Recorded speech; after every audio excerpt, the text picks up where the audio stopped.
Hello everyone and welcome to Kate's Crafts. It's something a little bit different on my channel. I tried it first in 2020 when we were making the dovecot. I also have a solar powered heater as well that we tried out.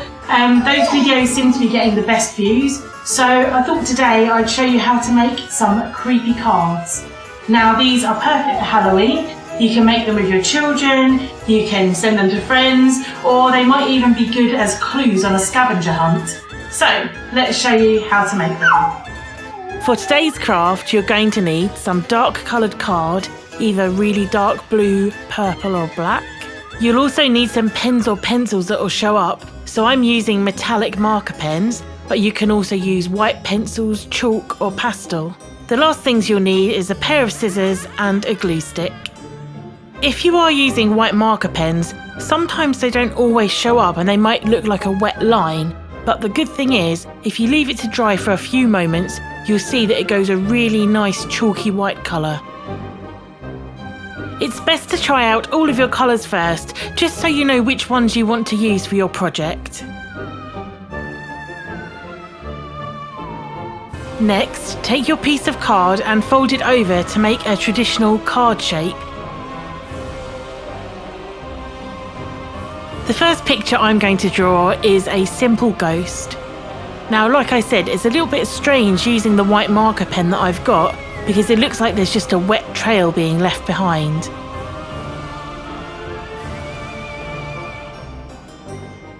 And if you look closely, you can just see it drying out a bit there.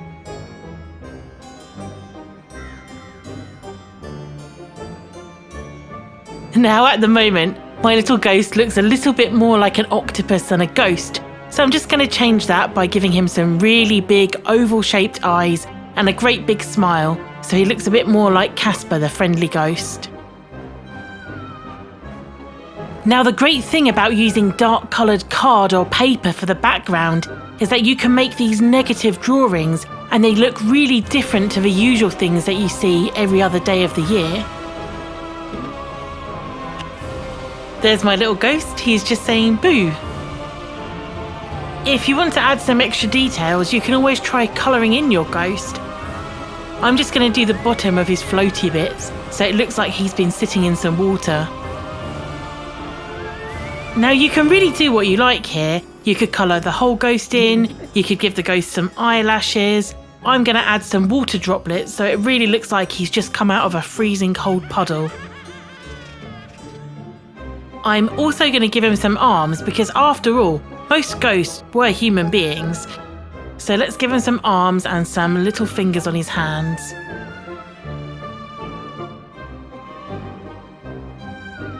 Now that we've created our first cute little spooky ghost, we can try something different. Let's create a Frakenstein's monster head. Once again, you'll need to fold your paper or card over to make a traditional card shape. Now on this one, because of the shape of Frankenstein's monster's head, it's best to have it in a portrait style. And we're going to draw a big green rectangle. I mean, you can use any colour you like, but traditionally, monsters' faces are usually green. Because you are using a darker background, it may take a bit of time when you're colouring it in because you'll still see little bits poking through the paper, but that's okay, just wait for the first layer to dry or blow on it if you're using pastel to get all the dust off, and then continue until the colour's completely solid. Now you've got your green rectangle head, he's going to need a neck to join him up to where his body should be, and to do that he's also going to need some silver bolts in his neck. So, let's show you how to do that. For the bolts, we're going to draw a capital T shape with the long bit of a T in the neck and the short bit of a T on the outside.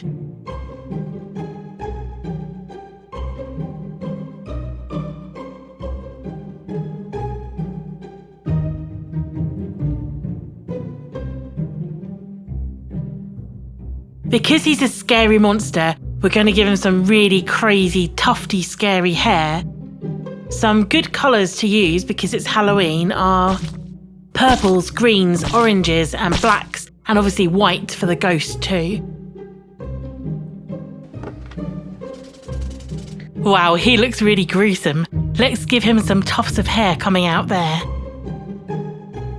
I'm going to use the same purple pen to do his eyes, his nose, and I'm also going to do his mouth with some big goofy teeth sticking out.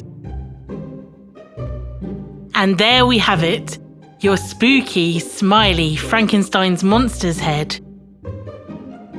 Now, all of these cards are really simple to make because so far we've just been drawing on them. But now I want to show you one that's a little bit more complicated. So let's make a floating spooky ghost. So for this card, it's a little bit harder. We're going to be cutting some things out. If you're not confident with scissors, ask someone to help you. So you need to fold the card over just the way we've done with the last two. And we're going to draw a ghost shape in the middle of the card. I'll show you how big it needs to be. The good thing is you don't need to worry about being neat with this one. You can make the floaty bits of a ghost as zigzaggy as you like, as long as it fills up about this much of your card. Next, we're going to cut out the ghost from the card, and you might want to put a cross in the middle just so you know where to pierce the scissors through. What you're going to do is gently pierce the scissors through the hole in the middle of the ghost and then cut out the outline that you've made. It's really important to remember that you're only cutting through one side of the card. That's the side that has the ghost drawing on it. Leave the other side alone. Carefully cut out the ghost shape, making sure you get round all the zigzaggy bits. Then you'll have something that looks like this. And remember to keep the bit of card that you've cut out because we'll be using it later. Once you've cut out your ghost, you'll probably find that there's still some marker pen, pastel or pencil around the outside, but that's okay. We can make it look deliberate by colouring in the border. So let's do that now.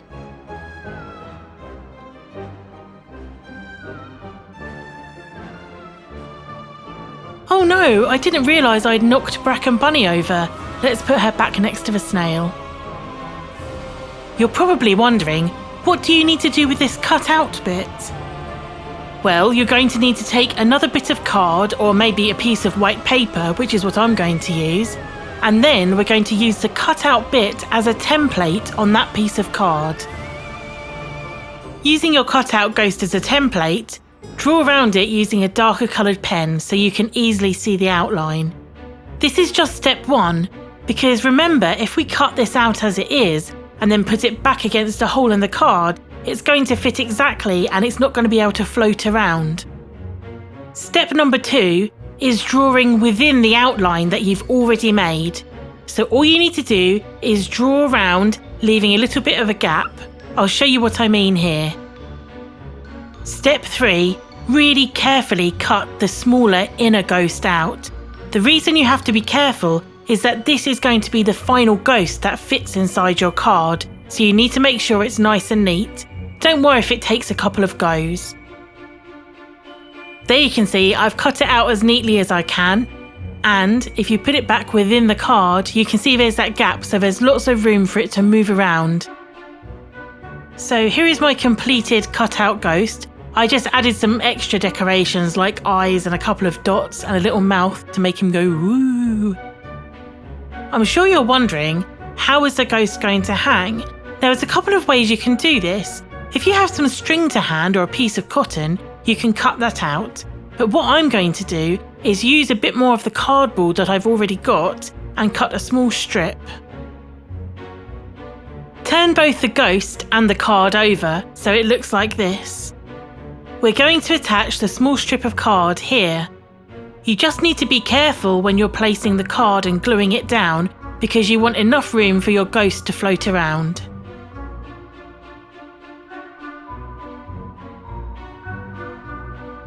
Here's what the little strip of card looks like. I'm just going to glue this bit here and then here. Because I'm using a glue stick, I'm going to make sure it's in the right position and then press down really hard. If you're using PVA, you need to make sure it's in the right position with the glue and then leave it to dry. The good thing about using the remainder of your black card is it's the same colour as the rest of your card, so when you close it, the ghost will really look like it's floating. As you can see, my little ghost is trying to fly away already. There we have your spooky floating ghost card. I hope you enjoy making yours as much as I did designing them. In part 2, we're going to be making some glow-in-the-dark glittery cards. So make sure you've got some glow-in-the-dark paint and some glitter, and I'll see you there.